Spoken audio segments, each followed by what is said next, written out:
Turn around. Don't check in. Go back to your car and drive home. Look inside the blue folder on your desk. She said it quietly, like she was reading off a grocery list. No eye contact at first. Just a small woman in a tan cardigan, standing too close to me in the airport coffee line, her hands wrapped around a cup she hadn't paid for yet. Then she looked up, and whatever was in her eyes made me stop mid-reach for my wallet. I almost laughed. I almost said, "Excuse me?" Instead, I stood there, holding my credit card, the line moving around me, and I felt something shift in my chest. Not fear exactly. Something older than fear. My name is Claire Navarro. I'm 31 years old. I'm a paralegal at a mid-sized firm in Denver, which means I spend my days reading contracts other people signed without understanding, untangling messes that could have been avoided if someone had just paid closer attention. I believe in documentation. I believe in paper trails. I believe that most people reveal exactly who they are if you watch long enough, you just have to be willing to see it. I do not believe in strangers at airports delivering cryptic warnings. And yet, I picked up my carry-on. I walked back through security in the wrong direction, against the current of rolling suitcases and harried families. I got in my car in the short-term lot. I sat there for 4 minutes, engine off, staring at the parking garage ceiling, feeling completely ridiculous. Then I drove home. My fiancé thought I was in the air somewhere over Kansas by now. I had told him my flight left at 10. It had. I just wasn't on it. My work conference in Chicago wasn't until tomorrow morning. I had built in a night to decompress, to walk along the lake, to be alone in a hotel room with room service and silence. My fiancé, Marcus, had kissed me at the door that morning and said, "Have fun, babe. I'll hold down the fort." I parked 2 blocks away. Old habit whenever I came home early as a kid. I used to walk the last stretch just to feel the neighborhood, to readjust before stepping back into the house. I still do it. Marcus had mentioned once that it was a weird thing to do. I had shrugged and kept doing it. Our building is a 4-story brownstone. I own the top floor unit outright. I bought it 3 years ago with the settlement money from a car accident that took 8 months of physical therapy and left a scar along my left collarbone that I've learned to forget is there. Marcus moved in 14 months ago, after we got engaged. He said moving in together was the natural next step. He said it made no sense to keep paying rent when we were going to be married by fall anyway. I used my key quietly. I didn't call his name. The apartment sounded wrong immediately. Not wrong, like danger, wrong. Like occupied in a way I hadn't anticipated. Voices from the office. My office. The door was half open, and I recognized the second voice before I even processed what it was saying. Marcus's brother. Derek. I did not like Derek.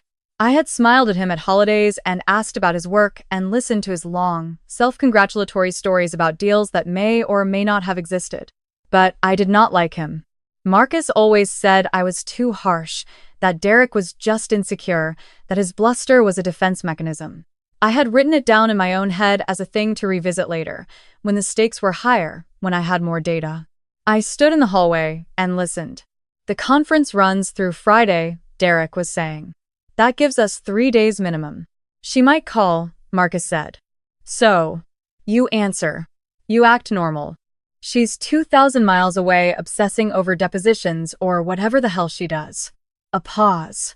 Does she ever actually check the account? Not the secondary one. She doesn't even know the routing number. My throat tightened. The property appraiser comes Thursday, Derek continued. He just needs to walk through, confirm square footage, the usual. Then we have a number for the bank. Once we have the number, the rest moves fast. And the signature page? Silence for a moment. Then, I handled it. I used the one from the lease renewal. Clean lift, matches perfectly. I pressed my back against the hallway wall. The signature page. A clean lift. I had signed a lease renewal 6 months ago when the building management updated their policy on subletting. Marcus had handled the paperwork. He had set it in front of me, told me it was just a formality, poured me a glass of wine first. I had signed it. I thought about what a paralegal does every day. I thought about how a signature lifted from one document can be transferred, photographically or digitally, onto another. I thought about how a home equity line of credit works, how a lender needs an appraisal, an address, an ownership record, and a signature, and then the money flows. I thought about how much my apartment in Capitol Hill was currently worth with the market the way it had been. I thought about the blue folder. I work late often. Marcus had started calling it my anxiety spiral. He meant it as a joke, mostly, but there was always something underneath it, a slight edge of contempt. You know, you could just close the laptop, he'd say. Not everything has to be documented. My firm had drilled into me years ago. If it isn't written down, it didn't happen. So I write everything down. Physical copies of anything I sign go into color-coded folders in the bottom drawer of my desk. Blue for property, red for financial, yellow for anything related to the firm. The blue folder lived in my desk, in the office where my fiancé and his brother were currently sitting, 2 feet from where it would be. I couldn't go in there. Not yet.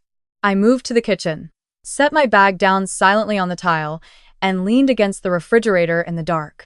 My hands weren't shaking. I noticed that and held onto it. She's not going to figure it out, Marcus said. She trusts me. Derek laughed once, short. She trusts you with everything. It's almost too easy. Don't. A pause. She's not. Don't talk about her like that. I registered that. He pushed back. For a fraction of a second, I thought. Maybe I misunderstood.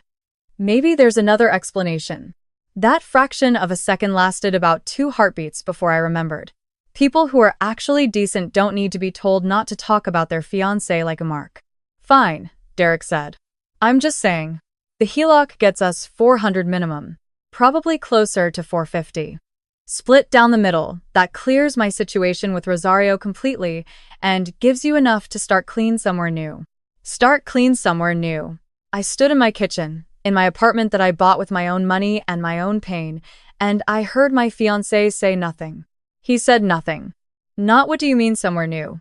Not I'm not going anywhere. Not I love her. This is wrong.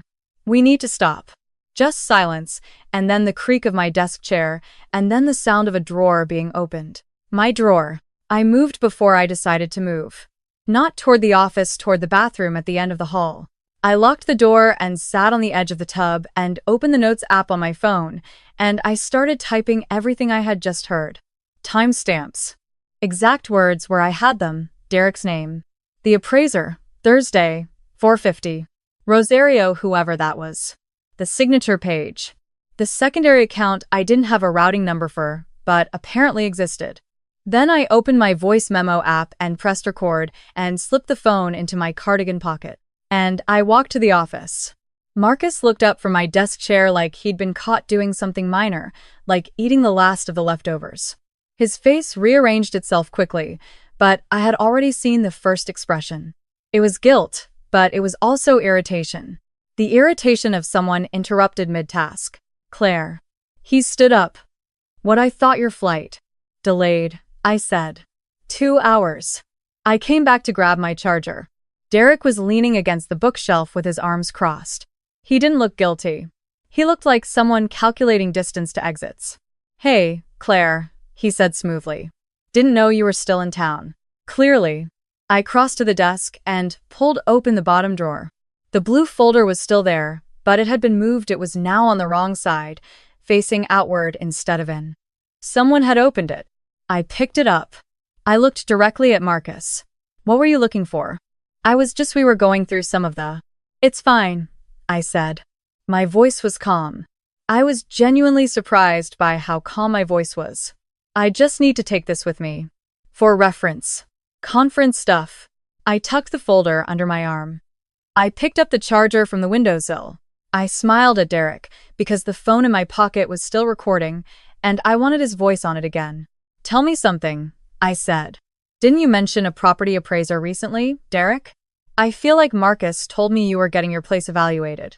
Something moved behind his eyes. Something like that. Yeah. Must be exciting, I said. Knowing your numbers. Then I left. I drove 4 blocks. Pulled into a Whole Foods parking lot, and sat with the engine running and the blue folder open on my passenger seat. The original signed lease renewal was there, intact, in my handwriting. I photographed every page with my phone. Sent the photos to my personal cloud, the encrypted one I'd set up after a hard drive failure 3 years ago that cost me 2 months of case notes. Marcus had found it once and spent 20 minutes teasing me about how paranoid I was. What do you think is going to happen, Claire? Someone's going to steal your grocery lists? I had smiled and said, you never know. I kept the voice recording running from my pocket. I called it off now, saved it, uploaded it.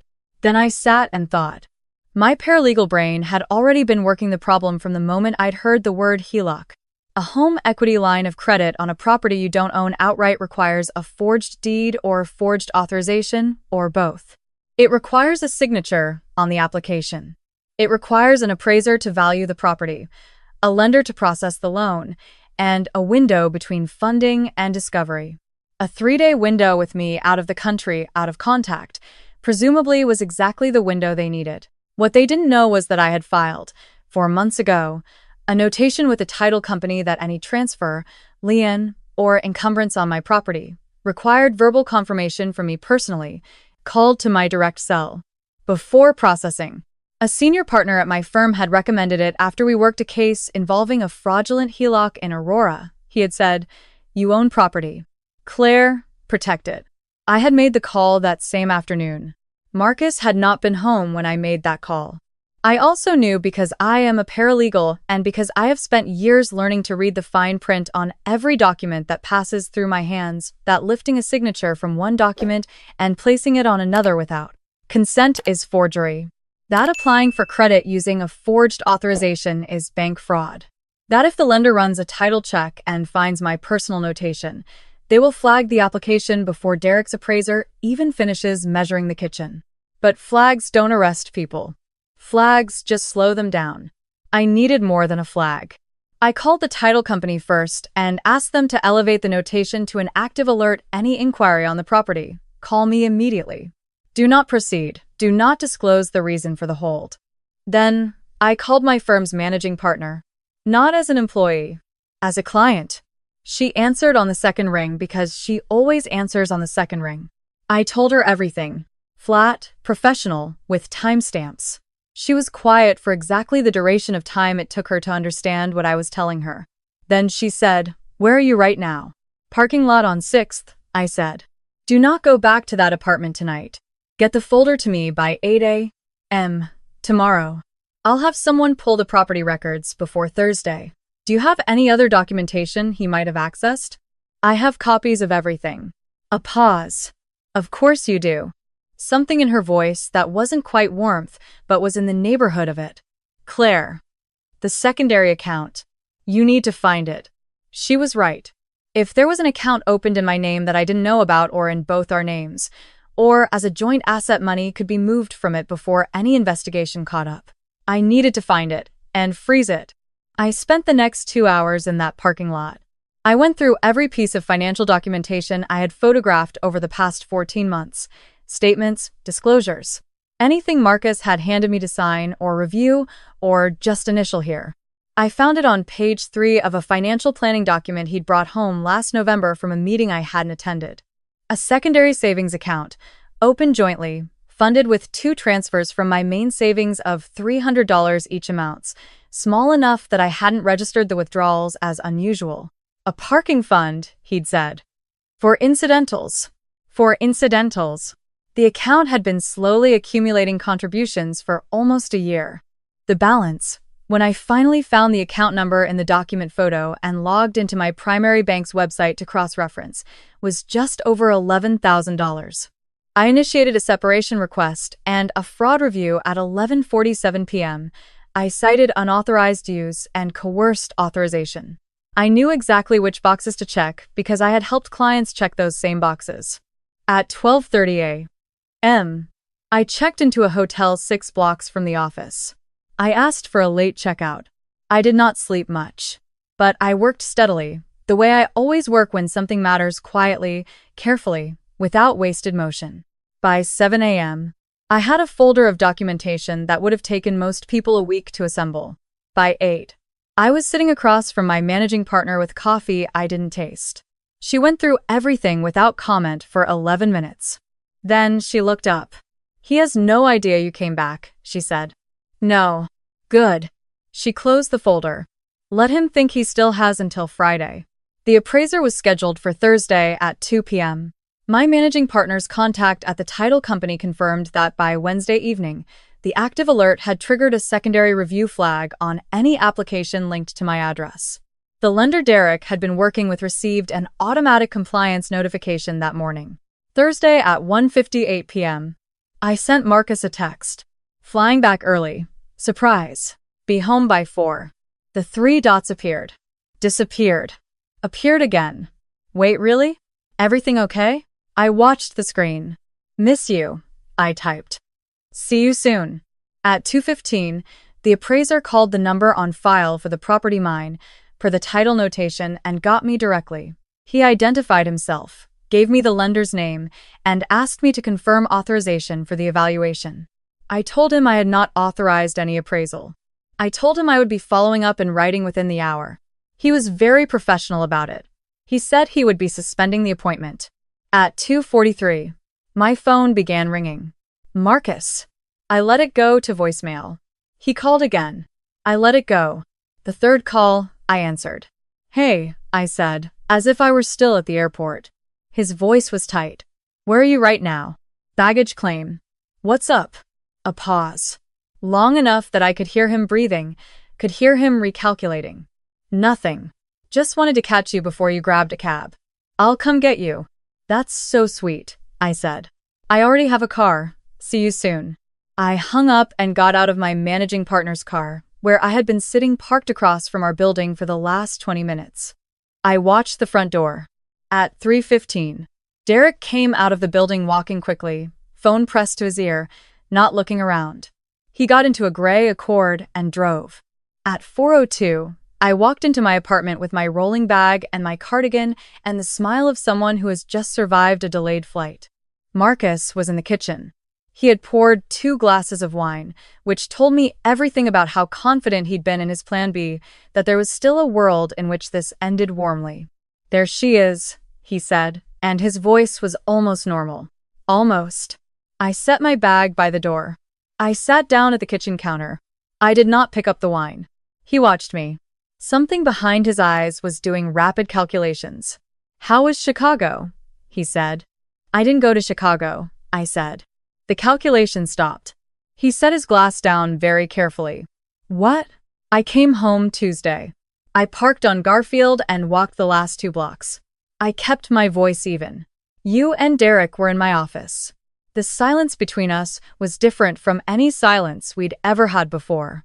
It was the silence of someone who has been thinking of you as a variable and has suddenly remembered you are a person. Claire. He moved toward me. Don't. I said it quietly, without raising my hand or my voice. He stopped. Tell me about the secondary account. His mouth opened and then closed. Tell me about the signature page from the lease renewal. It's not what you. Tell me, I said, about Rosario. And what Derek owes him. And how my apartment was going to be the solution to that problem while I was presenting at a conference in Illinois. Marcus sat down. The performance collapsed slowly, layer by layer, like something deflating. The confidence went first. Then the warmth. By the end, I was just looking at a tired man who had thought he was smarter than the person he'd chosen to live with. We weren't going to take everything, he said. I stared at him. I mean, the plan was to pay it back before you. Before I what? Found out? I waited. Or before something else. He looked up. The HELOC takes 4 days to fund after approval, I said. My conference was 3 days. You needed 1 more day. I watched him. What was going to happen on day 4? He didn't answer. But his jaw moved, and his eyes went somewhere that wasn't the room we were sitting in, and that was the only answer I needed. I had thought about this part. In the hotel room, in the dark, I had lain there and asked myself the question I didn't want to ask. Whether it was only money. Whether someone who would forge a signature and drain an account and invite his brother into a plan while his fiancé was out of town would also do something worse if the plan started to unravel. Whether the extra day was for a cover story or for something that didn't need a cover story because there was no one left to ask. I had thought about the woman in the airport. Don't check in. Go back to your car. I had thought about the fact that my flight had not actually been delayed. That I had simply not gotten on it because a stranger had looked at me with eyes that held something I couldn't name, and I had listened. "I want you out of this apartment by tomorrow morning," I said. "Your name is not on the lease, on the deed, on anything. I've already spoken to a lawyer. The secondary account has been frozen pending a fraud review. The title company has been notified. The lender Derek was working with has received a compliance flag." I paused. "If you'd like to contest any of this, you're welcome to try." Marcus was very still. "I loved you," he said.